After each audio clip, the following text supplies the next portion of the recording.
ஆதியில் ஆண்டவன் இந்த பூமியை படைத்தானே, அவன் ஆசையைப் போலவே இந்த பூமி அமையல்லையே.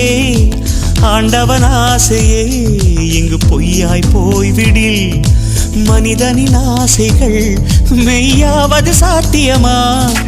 நன்மை என்றும் தீமை என்றும் 4 பேர்கள் சொல்லுவது நம்முடைய பிழை இல்லையே. துன்பம் என்ற சிப்பிக்குள் தான் இன்பம் என்ற முத்து வரும், துணிந்த பின் பயம் இல்லையே. கண்ணீர் துளியில் வைரங்கள் செய்யும் கலைகள் கண்டு கொள். காலுக்கு செருப்பு எப்படி வந்தது, முள்ளுக்கு நன்றி சொல். புயல் மையம் கொண்டால் மழை மண்ணில் உண்டு, எந்த தீமைக்குள்ளும் சிறு நன்மை உண்டு. ஓ